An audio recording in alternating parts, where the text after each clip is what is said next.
So South Koreans does look down on us like a second citizens, that we are like not a full human for them. Did a South Korean man want to date you, take you for coffee, or?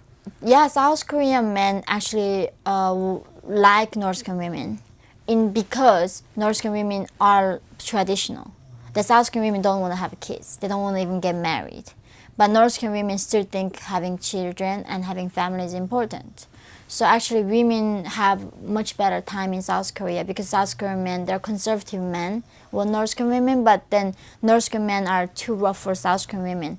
And North Korean women also want the South Korean man who is very gentle and nice. And makes a living. Yeah, so it's, as a North Korean man in South Korea, very hard to find a partner. It's really hard for them. How many North Koreans have made it to South Korea? South Koreans are a lot, over 30,000. Yeah.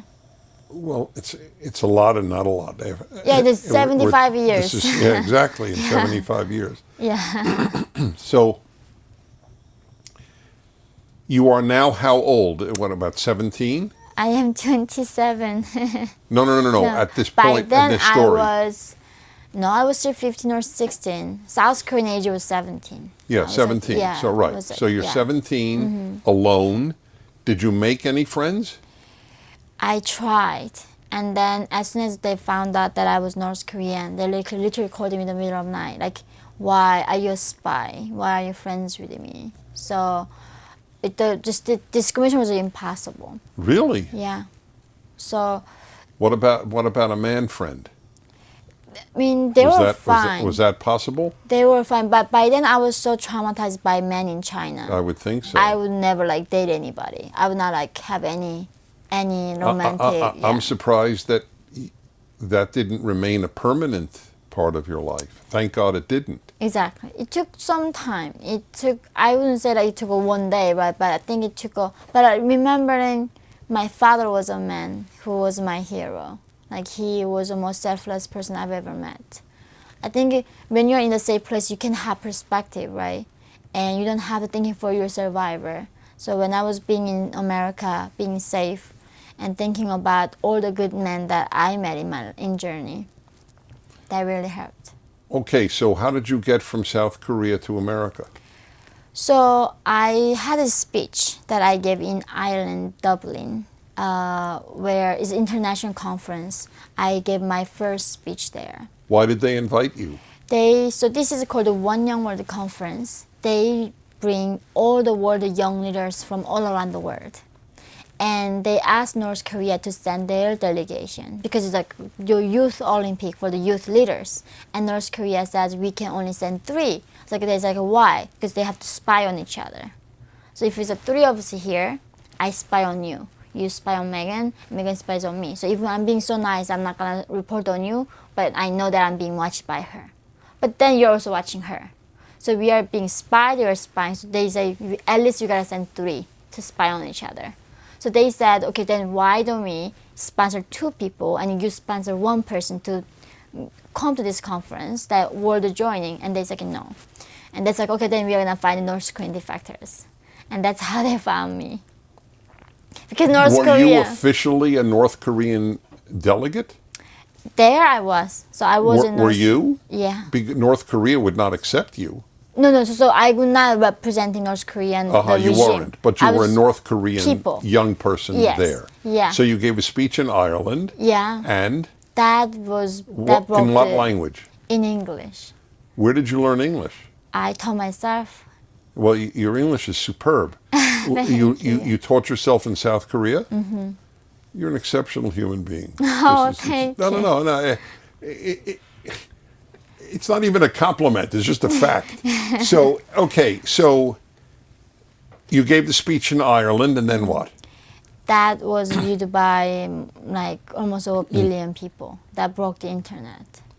So that's when the Penguin Random House called me. It's like, we're calling from Penguin Random House. Like, why is it called penguin, like the bird calling me, right? I have no idea what Penguin Random House is. And they want to write a book. So my publisher was in New York and agent was in New York. That brought me to America to write a book. Oh my God. Yeah. From North Korea to America. Yeah. I was 21 by then, so.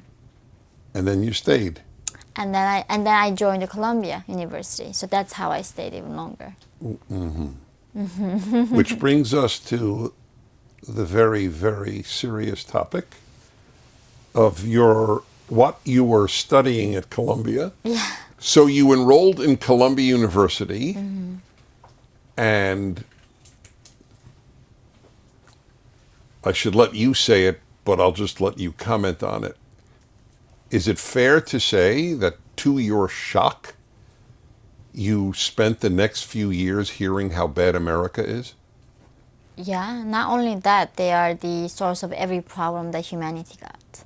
The only way for us to be better and get rid of our problem is getting rid of America. Not just bad, that they are teaching us that only way we can move forward from all our problems like systemic oppression, racism, and those xenophobia, homophobia, all of that is because of white men and American imperialism. Only way to solve that is tearing down U.S. Constitution, get rid of this country, tearing down this country. So that was every single class in the 4 years I learned at Columbia. For that alone, it was really significant to have you on this fireside chat. I return to the word shock. Mm-hmm.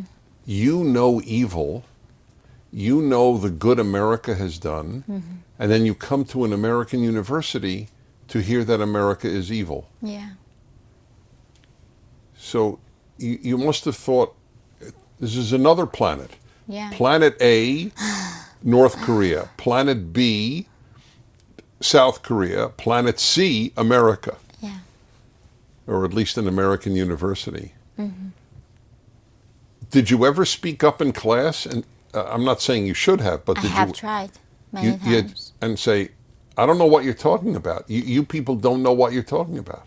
So, for instance, like my professor said, do you know, like when man holding a door for you, what does that mean to you? It's like, oh, decency, being a gentleman. Like, no, this is where you need to be woke about. You need to look at the hidden oppression by the men, that by the holding a door for women, they are overpowering you. They're showing off their power. And this is masculinity, toxic masculinity. What subject was the class? This is also about social study, one of the core requirements that we take about the global And this core. was a man who said this? It's a woman. Uh-huh. But this is another. So. But this is another man class. I'm gonna give you an example. He was actually a Jewish professor about Western civilization music. We all have to take that art and music, right? And then before the even class, he says, so who has a problem calling this course Western civilization music? And everybody raised their hands like, I did not.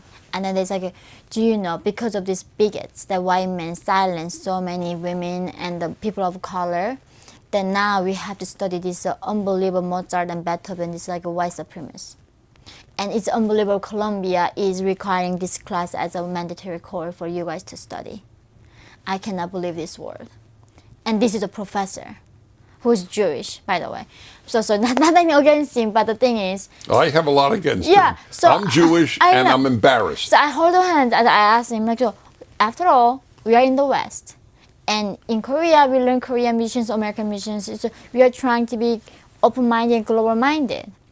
What's wrong with studying Western artists that had a lot of influence in our course of music in the history? It's like, no, that's because you're brainwashed. And every single time I speak up, they say I'm brainwashed. And that's like, okay. By the way, for the record, South Korea is one of the biggest cultural centers for classical music. Yeah. The Seoul Symphony Orchestra is one of the great orchestras of the world. Mm-hmm.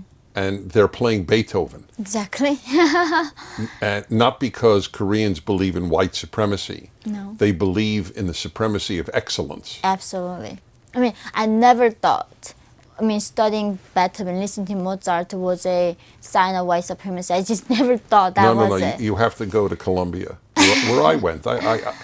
It's gotten worse, but it was the same nonsense. It's worse than nonsense. Same horrible, destructive ideas. And most of your fellow students agreed, right? They Not bought most, this. all of them. All of them. All of them raised their hand, except other than me. Other than you. And then like in my orientation before going to classes, it's like, so who loves to read Jane Austen? It's like me.